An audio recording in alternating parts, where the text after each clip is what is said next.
Hey guys, I'm Morthadon, and we are back for To Your Eternity, episode 4. So, we had last episode the naming of Fu, from what I used to call him as Joan.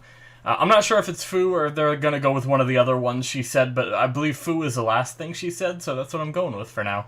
We'll see. But we had Fu save, March and essentially Perona too, right? Because she was staying there to try to save March as well, and she would have been mauled as well. So yeah, it was really cool. He turned into a wolf and saved them. Everybody saw it, and now they're going to be taken to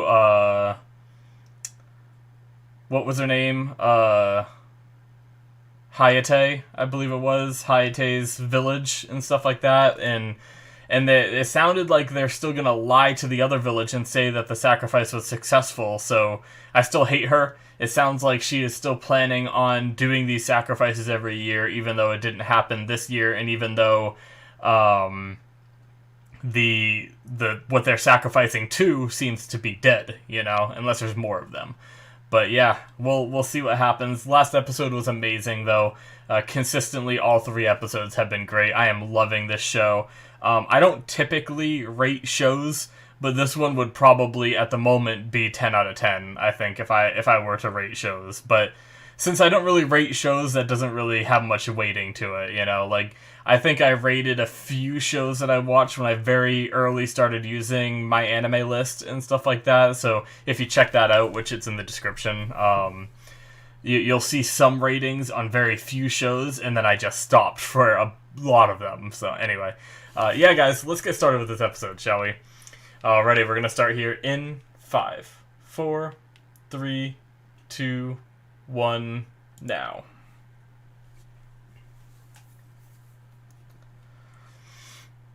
Oh yeah, and he spoke. He said arigato in wolfie form. Fushi. Okay, I guess that's the name they're going with, Fushi. Maybe just Fu for short. Oh, new information.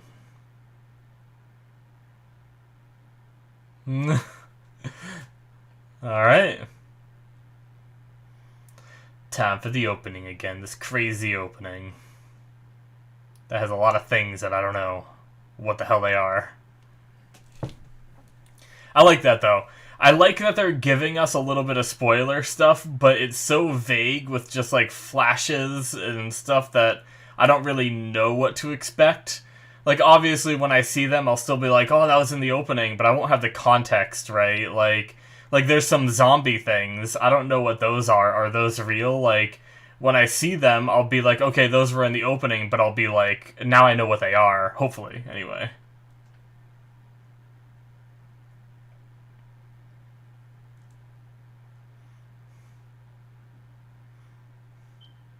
Although, it might be a little bit of spoiler seeing that girl that looks like an older March, but I could very much be wrong about that, too. And the fact that we might get a time skip.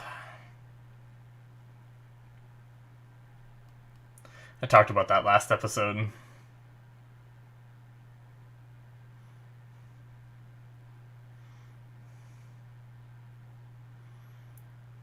Oh.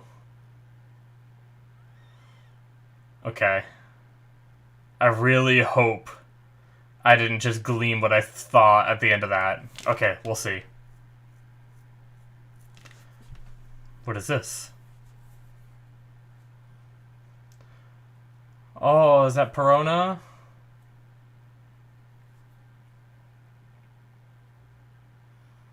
Huh.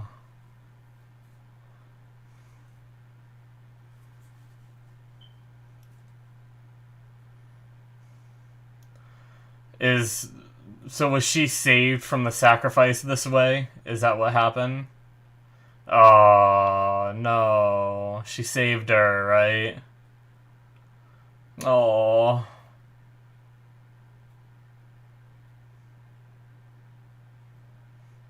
Wait, she ran a... Wait. Damn. Wait, were they talking? Oh my god, it's a foot.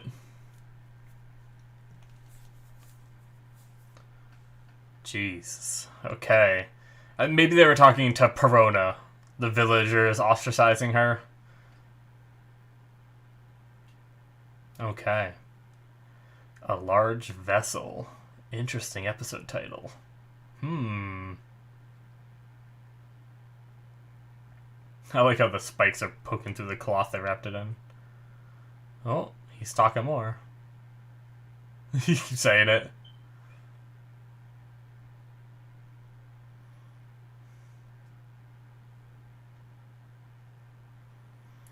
Yeah, learned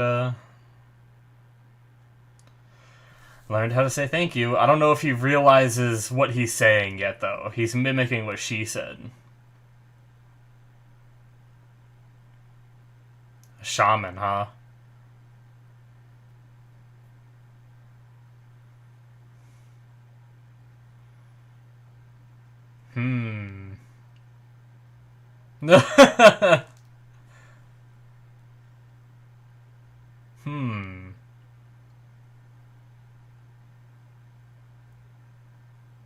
Jesus. Oh.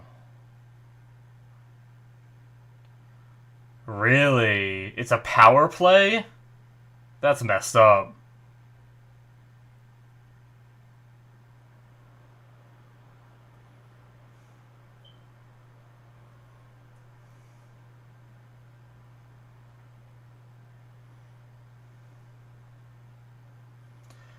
So are they trying to, like, keep their numbers down?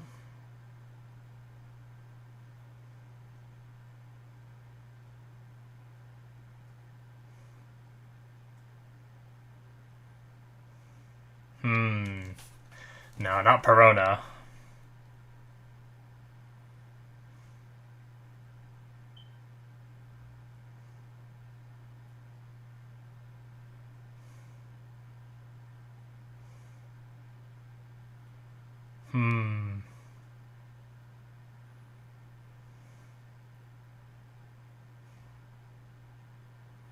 Damn. Yeah. Uh-oh. Oh. Yeah. It's coming this way! Gross. They all have to shower or bathe.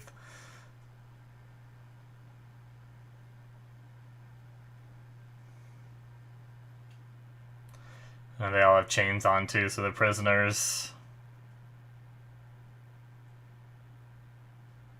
Oh. Is he gonna transform back? Yep, there he goes.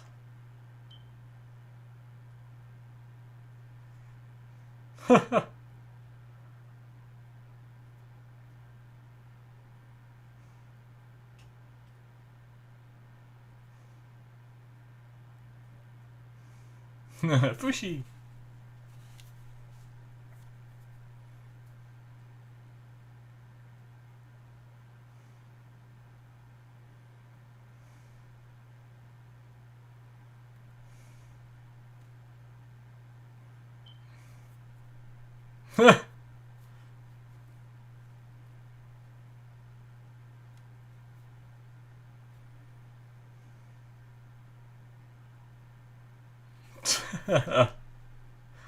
Very cheery for some prisoners.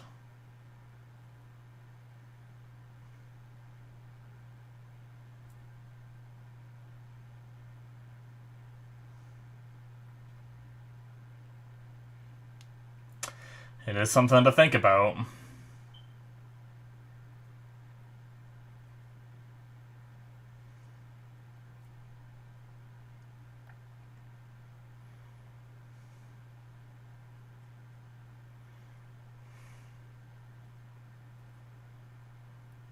Alright.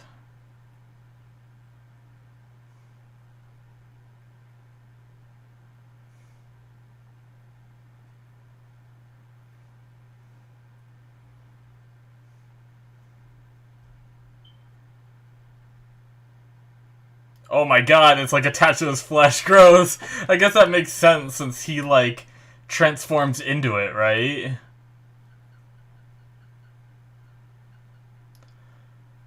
Damn, so this is way better than the little Yaname village.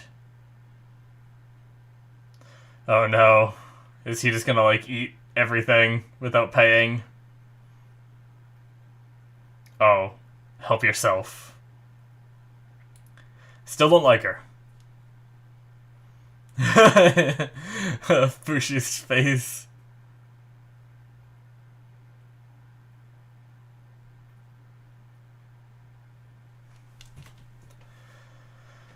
I'm glad she's enjoying herself, but it's under the pretenses of, like, kind of being a criminal, in a way. Like, at least they're chained up. I don't know. We'll see. We'll see where this goes. Oh. Missing her parents. She's never going to be able to see her parents again, too, unless they get away from here.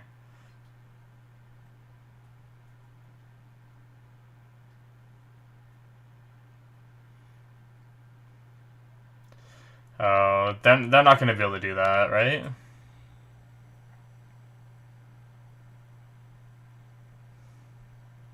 She doesn't know how to write.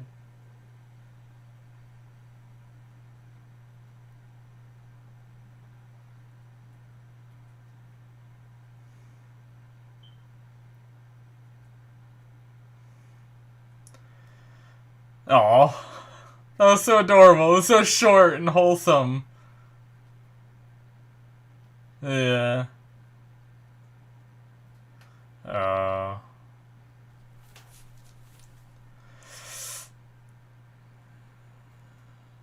Oh, so they can't even read. Oh, wow. Really? They are extremely oppressed. That's terrible.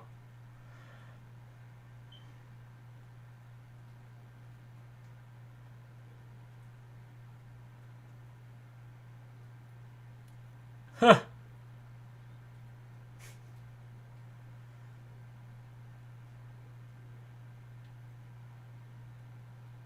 Aw.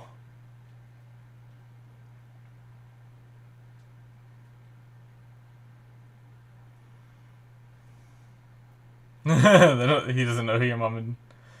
Yeah, they don't even have district or streets or jurisdictions.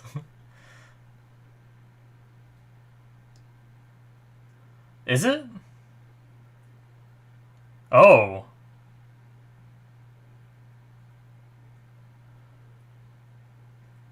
Really? Interesting. So it's a lot, I thought it was just that one little village.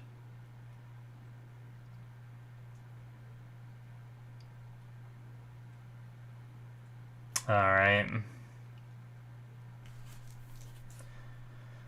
Fushi. Oh my god. She's just digging in too.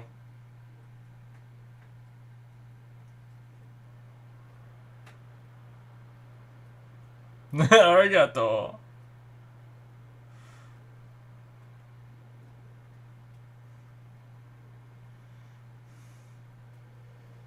You have to eat with your hands like this. Yes, that's how you mind your manners.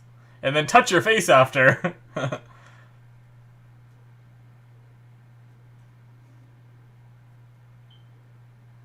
Head scratchers.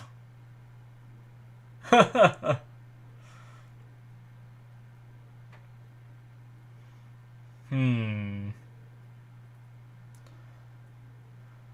don't, yeah, I wonder how much of that is oppression by Nania, or, I mean, Yamane, I mean.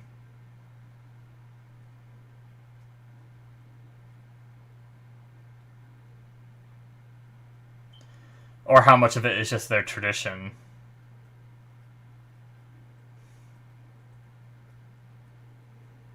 He's learning, alright. Cool. He's finally eating a different way than just shoving his face in it.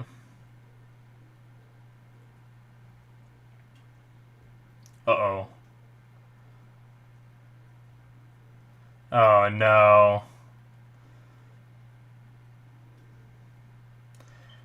I knew it. Never trusted her for a second. It doesn't work on him, right? Or it does. Okay, maybe it does. He does have a human body. He does use the, have all, like, the faculties of a human, right?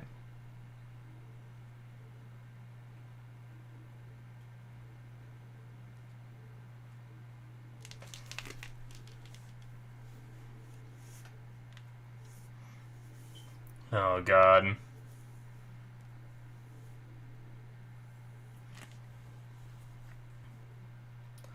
They're gonna, like, experiment on him or something. Or at least gonna show his immortality.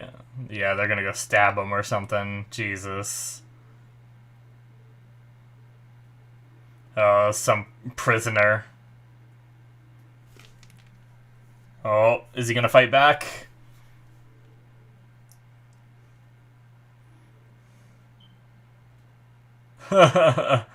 You didn't... Oh my god! Oh, he just made a spear!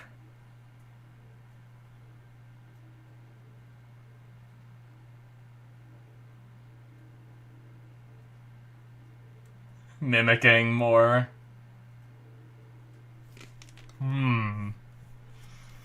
They're sending another one? Why?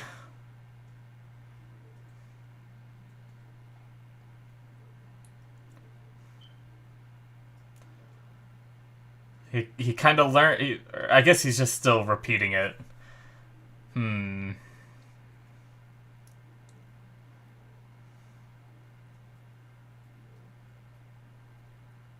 Oh my god.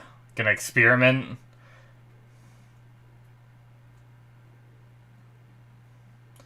Even they're going after him. Oh shit. He turned into a wolf. He's running! She's gonna shoot him. Damn. Jesus. Make it so he needs to regenerate. Take a longer time to regenerate or something.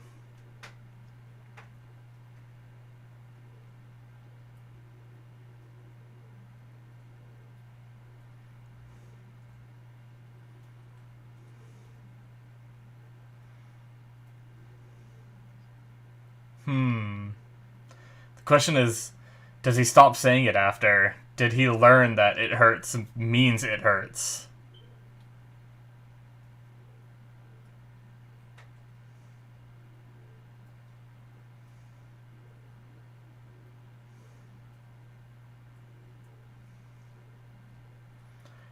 Couldn't he just jump out that window?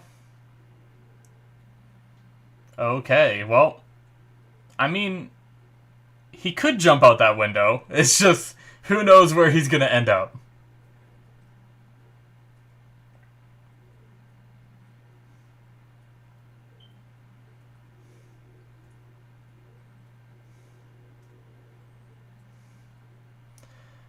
Alright, gonna give her the arrow. Maybe they're gonna be able to fight their way out or something.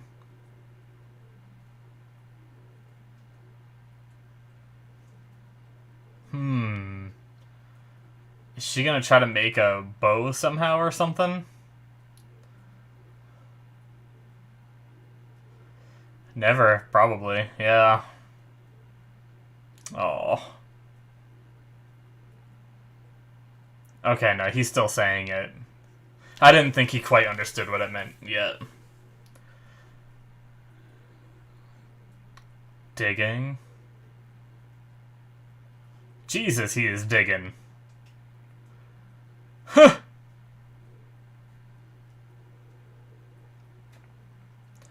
Oh my god, he tunneled far. Or, okay, no, maybe that's right on the other side of the wall. It's already dead, bud. Is he gonna turn into it, maybe? Yeah, what is it? Oh, it's an arrow. Okay. So it is just a giant bear.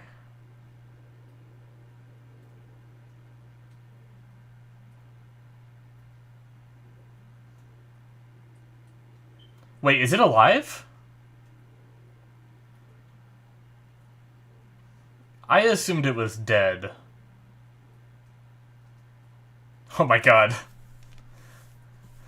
Already caught.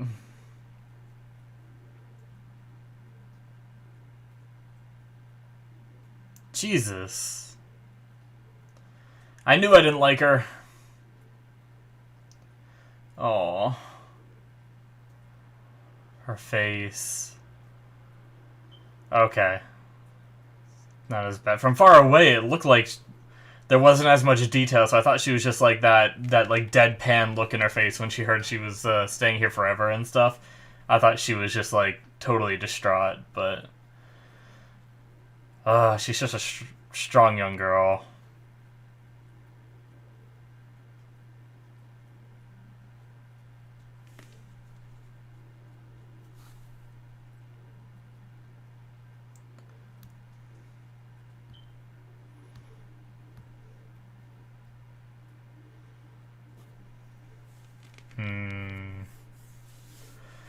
Trying to change their people.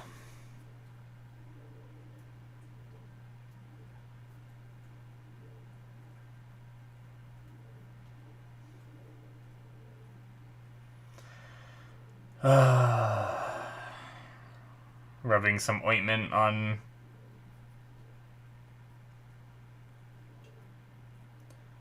Alright, so she's making ropes so they can send stuff more easily, planning their escape.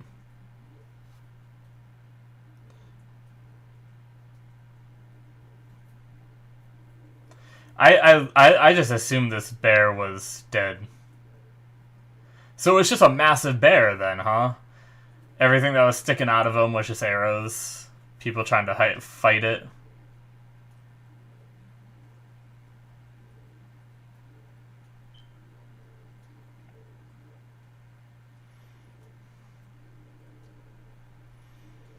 Oh.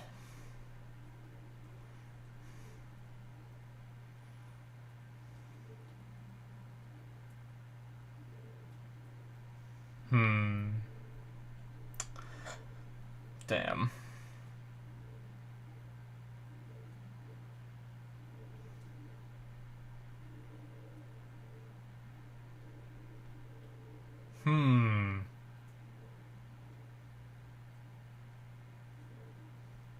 Is he looking at the bear?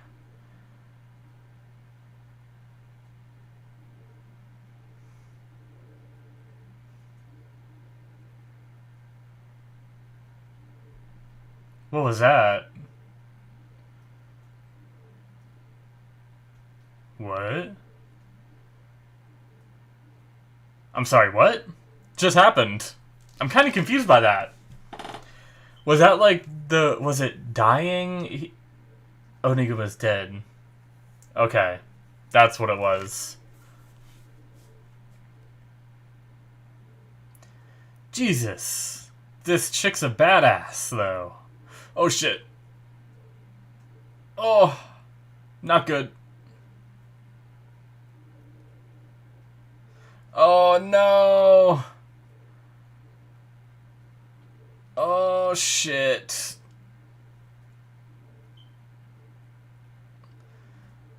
What?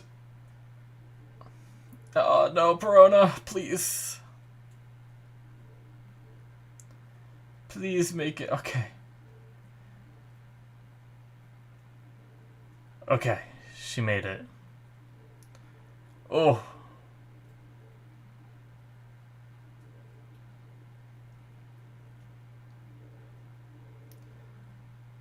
Oh, Jesus. What is this guy about to do? Yeah, that's messed up. I can only imagine what he was about to do. Oh, shit!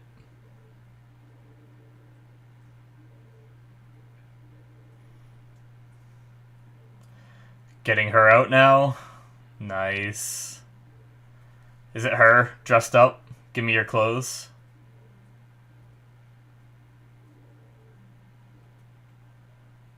It's Perona. Yeah. Oh, maybe that's the girl from the opening. Okay, that makes more sense. Seeing her face again, that's what I thought earlier in the episode, but... Yeah. Okay. So probably no time skip. And that's it. Damn. Alright. Interesting episode. Like, this was a world building episode for the different villages, right? Like, I feel like, for sure, seeing their different cultures and everything. Let's see here. Okay. Yeah, interesting. Okay.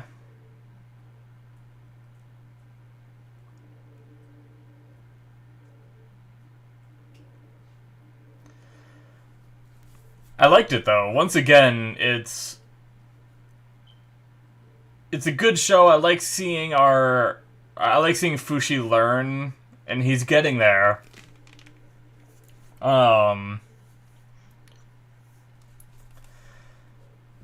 I'm curious, like, I still have a lot of questions about, like, Fushi and what he knows right now. Like, I don't know. I'll try to get into more detail on it here in the discussion to try to express my, like, intrigue into it and stuff like that, but alright, outro's just about done here, and that is it for episode 4, guys. Yeah, once again, good episode, not as hype as last episode, right, but it doesn't have to be. It's okay, so to talk about what I was talking about in the ending, so Fushi's learning words, right? He's learned arigato, and he learned it hurts, you know, inaino, or I think is what he said, or I can't recall what he actually said in Japanese, but anyway, it doesn't matter. He said it hurts, but even after he healed, he finished, like, he kept saying it hurts. But then, like, he was just, like, on a mimic loop. But then when it came to, I just realized that my table here is so close to my thing that if I shook it, it shook the camera. Apologies for any shaky camera then, during that video. I guess I didn't move too much, but, yeah. Oops. But anyway, so he's just repeating words right now. He doesn't, I don't think he knows what they mean. Like, he knows that when March taught him, it was after he eats something, he says arigato. But I don't think he realizes that he's expressing gratitude. You know what I mean? He doesn't realize what he's saying. He's just mimicking the actions that March did. You know? And then same with, like, he stabbed that guy, and that guy said it hurts. So then he kept mimicking that back. But even after he healed, he kept saying it, you know?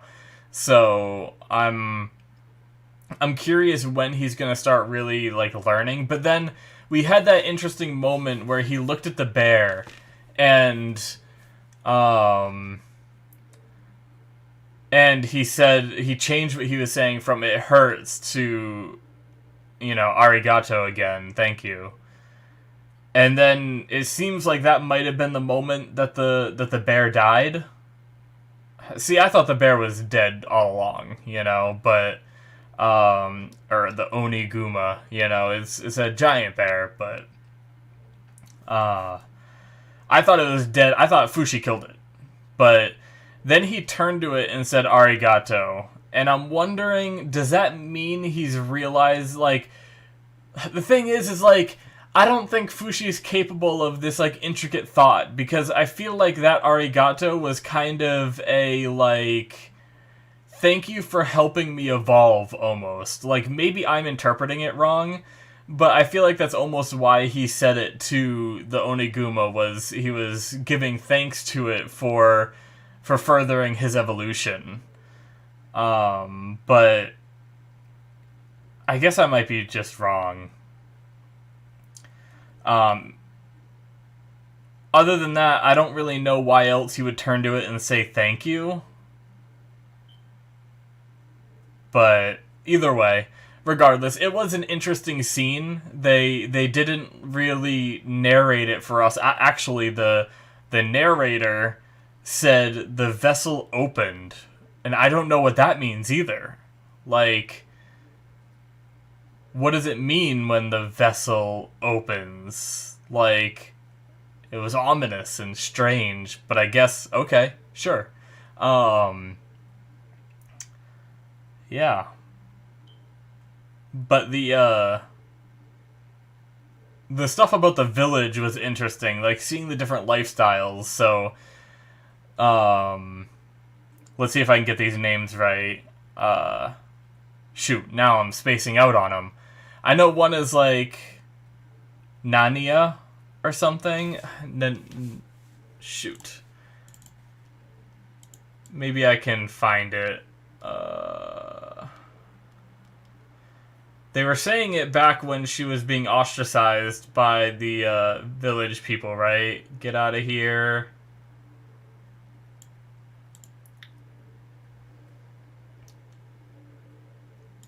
You aren't of this village anymore. Shoot, did I go right after they said it?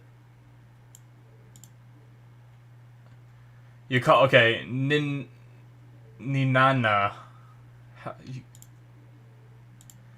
Sorry, that's just a hard word to say, Ninana. I guess Ninana is how I'm gonna say it.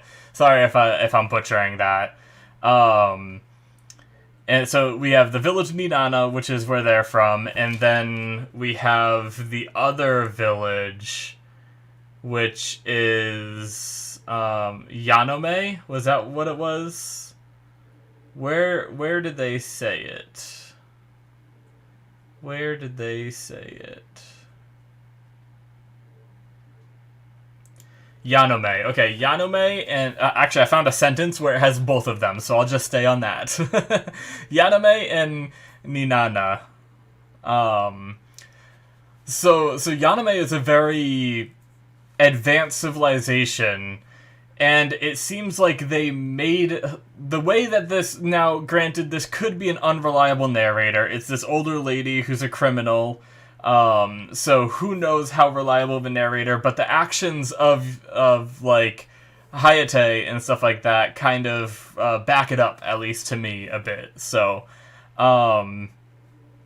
basically they want the lush lands of Ninana, but they aren't going to war with them. They aren't just slaughtering them, but instead what they're doing is they created this this tradition, I don't know how long ago, in their society where they have to sacrifice a child to this god, and that's their way of like keeping control, I guess. I suppose, which is interesting because they only sacrifice like one kid a year, right? And if Ninana is as big as they say, where they have like a bunch of different little villages, you know, spread out, then that's still a lot of people. I was thinking it was at one small village, right? And if they get rid of one person a year, that's pretty drastic, you know? That's like, I mean, if there's only like a small amount of women in the village, that's, you know, every 9 months you can have a kid. That's limiting their population, is what I thought. But unless they sacrifice like one kid from every village, you know, and they just tell them that your village was selected this year. Well, no, because that wouldn't make sense. If they said your village was selected this year, then the previous year they would have been like, well, we got selected last year. What do you mean it's our turn again, you know? But anyway. Yeah, I mean, so they're somehow oppressing Ninana through this tradition in order to acquire their lush lands. That's just crazy that these, like, I feel bad for the villagers, but at the same time I don't, because they're stubborn and they bought into this tradition and they're too stubborn to change, right? The fact that they're too stubborn to change and believe anything else is, I think, the part that bugs me. But at the same time, it's been, you know, bred into their society for so long, potentially, that it's just how things are now. And that's because of Yanome, you know? So I am not liking Yanome right now. Like, I'm sure there's a lot of innocent people in Yaname that don't have anything to do with it, but at least like the upper government, like Hayate and stuff like that, like treating them to whatever they want, acting like they're going to be nice, and then just drugging them and throwing them in a jail cell. They already had them chained up. Why'd they have to drug them? I guess just so they didn't argue and fight back or something, but yeah, like, it's not a very secure prison either, because granted, what Perona did was pretty crazy, trying to escape, right? But then, like, they also were able to just dig through the floor. You know, you would think if they have, like, metal bars and stuff, they'd be able to have, like, a slightly better floor. Like, at least wooden or something, so you can't just dig your way out. But I guess they didn't expect, like, a dog that could dig that fast in those jail cells, you know? I'm sure a human, it would take way longer to dig, and by the time you even got anywhere, they'd be able to, they'd spot you when they check on you, you know? They'd see the hole. I guess you could somehow cover it up or something, but either way, not very safe prison. Granted, they dug their way out of that cell and then still got caught again anyway, so, but regardless. Oh man, but yeah, so they're oppressing these other people where they don't even have reading or writing, you know, they don't even have, at least as far as Perona and March are aware, they don't have, like, districts and stuff like that. Granted, he did mention on the map, like, they have a bunch, you know, which one do you want it in? So even Yanome has districts for Ninana. It's so weird to say. But they like, the village themselves don't even have that, which is interesting. So there's obviously no, like, formal education, really. Like, I'm sure they teach their kids, like, the basics and stuff like that. It's probably a very, like, survivalist culture where they, you know, like, oral tradition is what I'm trying to say, you know? So they pass down their knowledge from, you know, father or mother to daughter or son and stuff like that, but they probably don't have any, like, schooling kind of stuff or anything like that, really. Whereas it seems like Yaname has a sophisticated situation where they probably have, like, you know, some kind of schooling for the kids, and where you learn to read and write, or at least the parents teach that, and they're just more well educated, you know? Even you saw March, like, eating with your hands was the sophisticated way to eat for her. But in Yaname, it's, you know, they have chopsticks and stuff. So I feel really bad for the people of Ninana because of the oppression that they've been given, and their quality of life is not up to what Yaname has been up to. But Yaname doesn't want to pass off any of that knowledge because that would just advance Ninana's civilization, and they want to make sure that they keep control, you know? So, man, it's very interesting world building we got this episode. I did enjoy that. Now, something I saw in the opening, and I figure I should talk about it before I, you know, just so you guys know that I know about it, is the fact that there was one image of, we had Fushi, and then in front of him was some of the different forms he takes, but then it had a bunch of the other characters, too, in there. Now, that could just be showing us all the characters in the show, right? Where it shows, like, it showed, like, March, it showed Perona, and stuff like that, and then it showed some characters we haven't seen yet. But it was all flashed over him, starting with him and his transformations.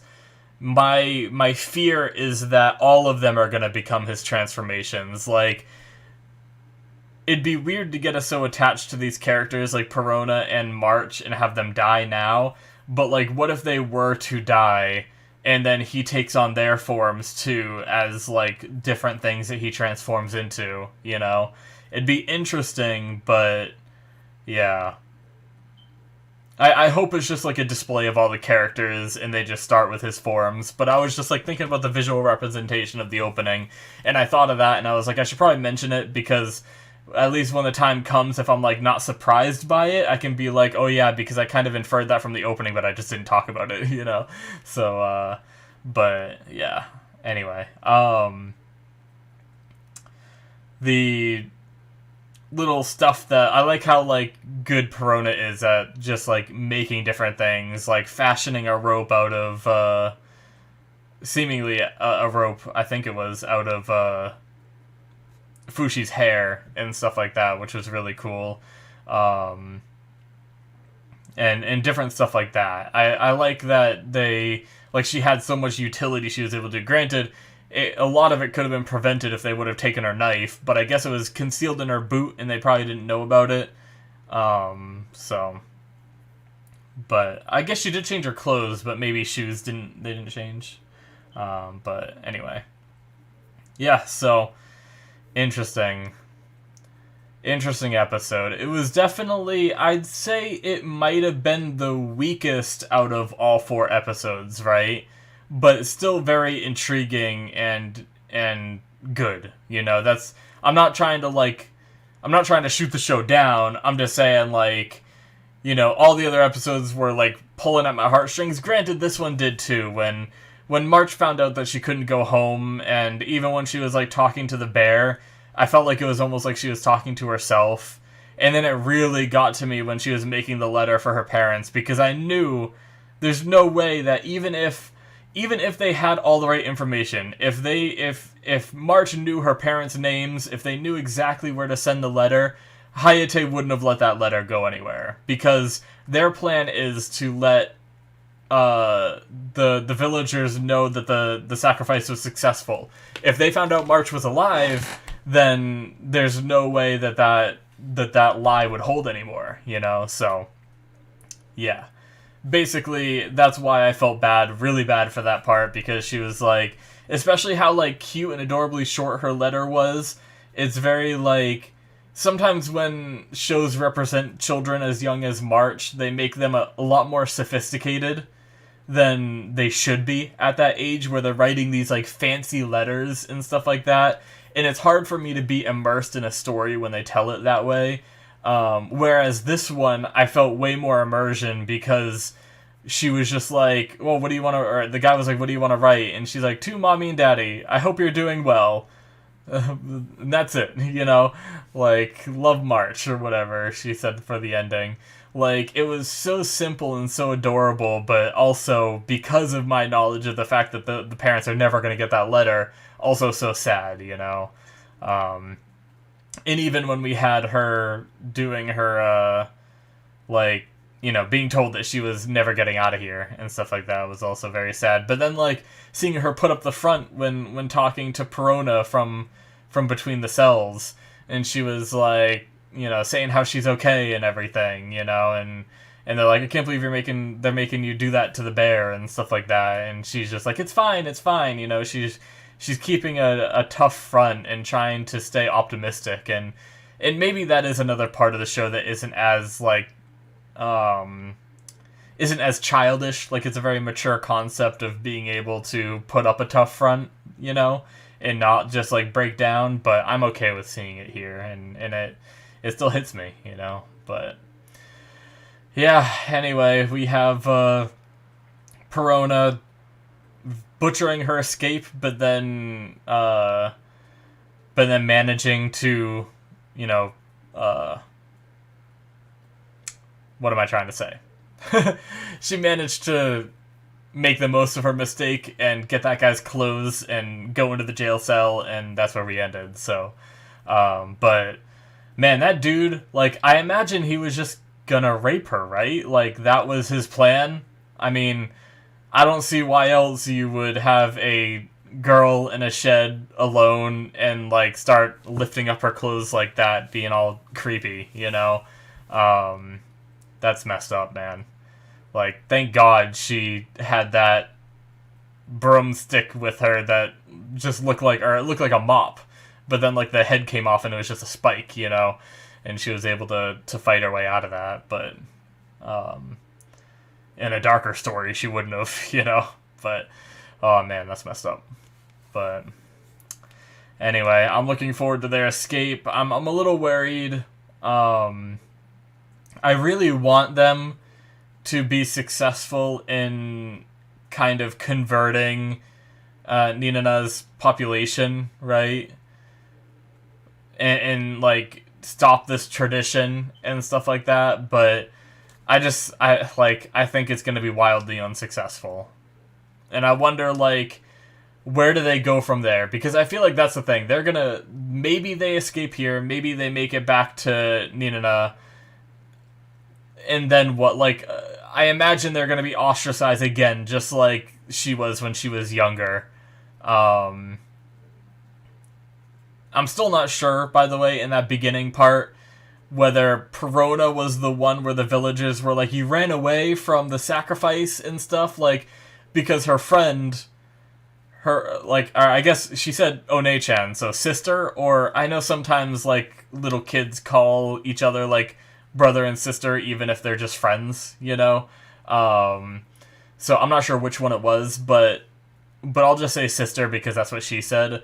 Her sister had her hide away in that tree, didn't tell her why, and then the ritual happened, and the sister was sacrificed.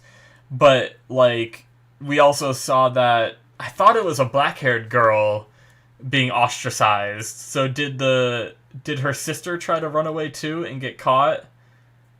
Maybe it's just the scene. It looks like black hair where they say get out of here. Black hair with a ponytail on one side. Is that the hair color she had? I mean, is that the hairstyle she had when she was in the... I guess her hair does look darker in that flashback, right? Yeah, so maybe it is her. I think it is Perona.